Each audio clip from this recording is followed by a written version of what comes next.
আপনারা দেখছেন SR24x7 news.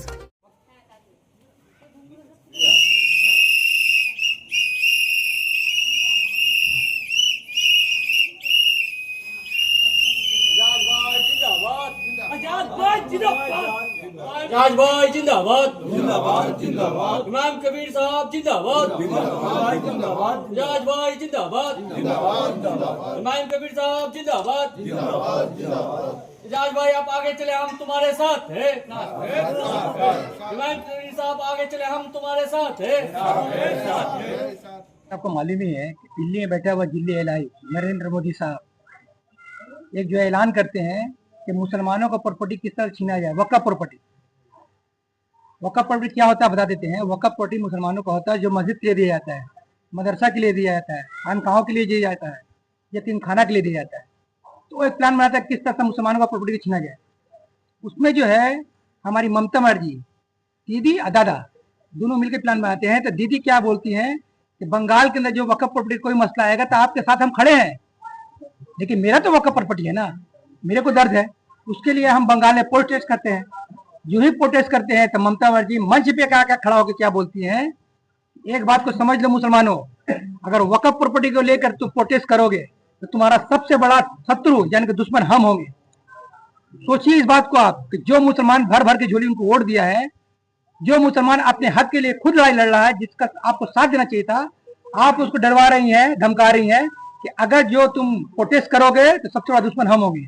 दूसरी बड़ी बात क्या करती हैं कि प्रोटेस्ट करना है तो दिल्ली को चले जाओ। हम दिल्ली जाके वोट दिए थे, इस बार आपको ना जगन्नाथ मंदिर भेजेंगे और यहाँ वोट देके अपने भाई को लेकर आएंगे और सत्ता पे काबिज करेंगे। और इस बार जो है दाढ़ी टोपी वाला मुसलमान इंशाल्लाह सीएम बनेगा। शहर के बारे में आपने जैसा कहा तो बहुत बड़ा ड्रामाबाज औरत है, बहुत ड्रामा करती है।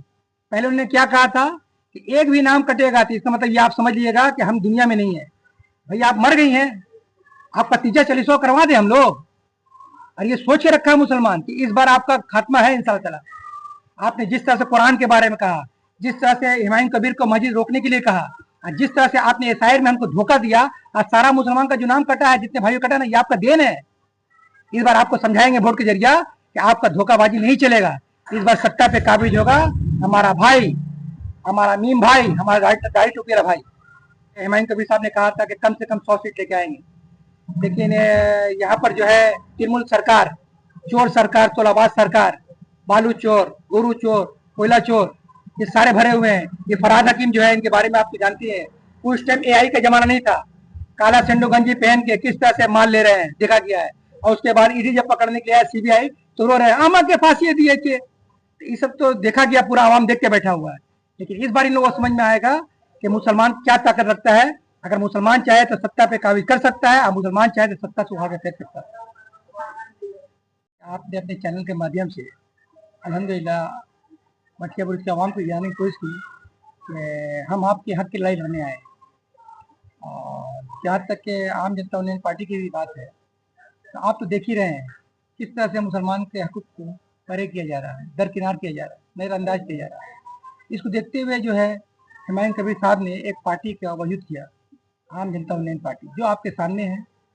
और आज तक तो आपने सबको देखा है, इस बार अपनों को देख के देखिए तो पता चलेगा कि आपके हक के लिए क्या लड़ाई लड़ते हैं। नहीं, जैसा कि आपको मालूम है कि मुसलमान भर भर के झोली जो है वोट तृणमूल कांग्रेस को दिया है 15 सालों से।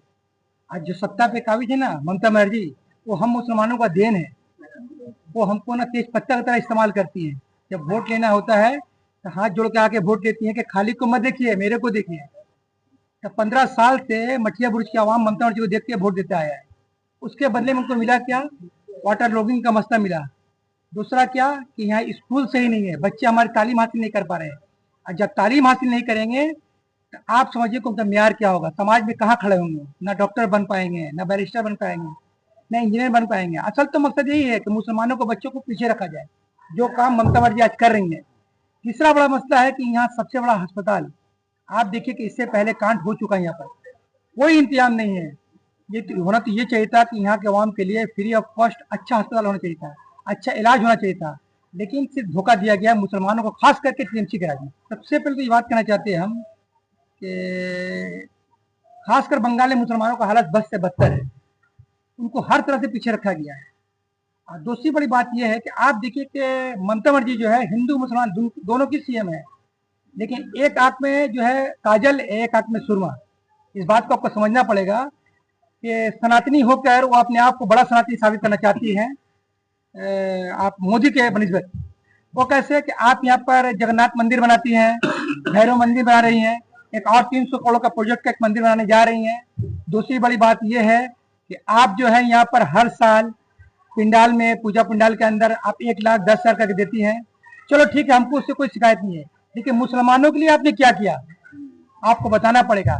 एक हुमायूं कबीर जिसके दिल में अल्लाह ने ये बात डाला कि अल्लाह ने बात डाला ये कि आप जाइए आप बाबरी मस्जिद को बनाइए। 1992 6 दिसंबर हम कभी नहीं भूलेंगे। ये दादा दीदी की मिली भगत है जो आज जो है बाबरी मस्जिद शहीद हुआ और राम मंदिर खड़ा है। सुप्रीम कोर्ट का फैसला सर आंखों पर। लेकिन दूसरी बार हुमायूं कबीर के दिल में ये बात आई कि चलो हम बाबरी मस्जिद को बनाते हैं। थोड़ा सा मुस्कान चेहरे पे आया मुसलमानों का। ये तकलीफ हो गया हमारे ममता बनर्जी को, और उन्हें साफ लफ्जों में कहा हुमायूं कबीर को कि तुमको मस्जिद नहीं बनाना होगा, अगर तुम मस्जिद बनाओगे तो तुमको निकाल बाहर कर देंगे। ये तो चीज सामने है आपको कि हुमायूं कबीर को निकाल बाहर कर दिया गया है, लेकिन वो बंदा मस्जिद के लिए इस चीज को कुर्बान कर दिया। आज उसके ऊपर एक एलिगेशन लगाया गया। ये तो सोचना पड़ेगा हम मुसलमानों को कि कब तक इनकी बातों में रहेंगे, कब तक इनका धोखों में रहेंगे। आने वाले कल में इंशाल्लाह ये भरपूर इनको वोटों का जरिया हम मुसलमान जवाब देंगे और इनसे सत्ता से जो बैठी हुई उतार बाहर करेंगे। आपने किया, ये मेरे दिल में ये बात थी कि आप इस बात को पूछे। 19 मिनट का वीडियो है, आपने देखा है। 10x12 का रूम एक है, उसमें कैंडल नाइट डिनर कर रहा, लाइट जल रहा है। कौन सा पिक्चर का वीडियो इन्होंने दिखाया मुझे पता नहीं है, लेकिन दिन को उजाले में जो है ना वीडियो हम लोगों को दिखाएंगे। ममता बनर्जी भूल गई, आज मुसलमानों को वर्गलाने चली है। ममता बनर्जी ने कुरान के बारे में क्या कहा था? नौज़ुबिल्लाह नौज़ुबिल्लाह नौज़ुबिल्लाह। कहा था कि कुरान खत्म हो जाएगा लेकिन मेरा काम जो किया वो खत्म नहीं होगा। अरे उनका खानदान, उनका नस्ल खत्म हो जाएगा, उनका सियासी जो म्यार है ना वो खत्म हो जाएगा। कुरान है, था और बाकी रहेगा। ये जो इन्होंने कहा ना, इसका जवाब कोर्ट के जरिए जो है बंगाल का इस बार बाखूबी देने वाला है कि आप क्या समझिए। मुसलमान को थोड़ा तकलीफ हो जाए, दर्द हो जाए, वो बर्दाश्त कर सकता है, लेकिन हमारे अल्लाह, हमारे रसूल और हमारे कुरान पे कोई बात आएगी तो हम जर्रा बराबर भी बर्दाश्त नहीं करेंगे। और जो उन्होंने किया है इसका खामियाजा इस बार उनको भुगतना पड़ेगा। बाबरी मस्जिद का मुद्दा जब आया पार्लियामेंट के अंदर में, इनके 42 कैंडिडेट बैठे हुए थे वहां पर पार्लियामेंट्री। सबको फोन करके मैसेज जरिए क्या कहा, ममता जी बाहर चले जाओ, आप वोट नहीं देना मस्जिद के हक में। ये मुसलमान भूला नहीं है। दूसरी बात कि आप स्टेज से खड़ा होकर धर्मतल्ला के मैदान से बोलती हैं कि एक कम्युनिटी को अगर छोड़ देंगे तो मुसलमान को एक वीडियो में 12 बजा देगा। किससे डरवा रही हैं आप? बीजेपी से, आरएसएस से? तीसरी बड़ी बात यह है कि आपको ये समझना पड़ेगा कि कुरान ऐसा किताब के बारे में ऐसा कहा है। ये तो दर्शाता है कि कितना मोहब्बत करती है मुसलमानों से। और मुसलमान इस बार समझ चुका है इंशाअल्लाह ताला। खासकर ये मठिया बुरुज के इस विधानसभा के बारे में बोलना चाहते हैं कि हर बार का उनका ये ड्रामा रहा है कि वो उनका भतीजा आता है और कहता है कि इस बार हमको वोट दे के दीजिए। हम कहते हैं इस बार उस बंदा को देकर वोट दीजिए जो आपका बाबरी मस्जिद बनवा रहा है, जो आपके लिए दर के लिए लड़ रहा है, आपके लिए जो है सत्ता कुर्सी को लात मार के चला गया, जिसका नाम है हुमायूं कबीर साहब। बड़ी बात यह है कि हर बार हम लोग सुनते हैं कि खेला आया, खेला का चक्कर है, पैर टूट गया उनका, फिर खेला हो गए। इस बार सोचे हैं ना ही हम सीटी बजाएंगे ना ही आप खेला खेलेंगे, जीत के हम ले जाए कप इंशाल्लाह।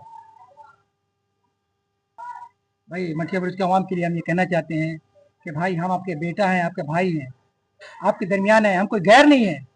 अल्हम्दुलिल्लाह, अल्लाह का शुक्र है, अल्लाह ने कुछ सोचा समझा है तब हबला से हमको यहाँ आपके दरमियान भेजा है। एक बार अपना खादिम बनाकर, अपना नौकर बनाकर हमसे काम लीजिए। जो काम के आप हकदार हैं, जो काम के आप जिम्मेदार हैं, उस काम को हमें करने का मौका दीजिए। और इंशाअल्लाह इस बात का उम्मीद दिलाते हैं आपको कि हम आपके काम में खरा उतरेंगे। खालिद मुल्ला ने जिस तरह से आपको धोखा दिया है और जिस तरह से इसके पिछले पार्टियों ने धोखा दिया है, इससे हमसे बरखलाफ रही है कि हम इससे बहुत अलग है। मेरा दिल का एक अरमान है कि हम किस तरह से मठिया बुरुज के आवाम का खिदमत करें, और उसी मकसद से जो है हम आपके दरमियान में आए हुए हैं। और एक बार मौका दीजिए हमें, इंशाअल्लाह ताला आपके जो हकूक है उनको पूरा करने की भरपूर कोशिश करेंगे।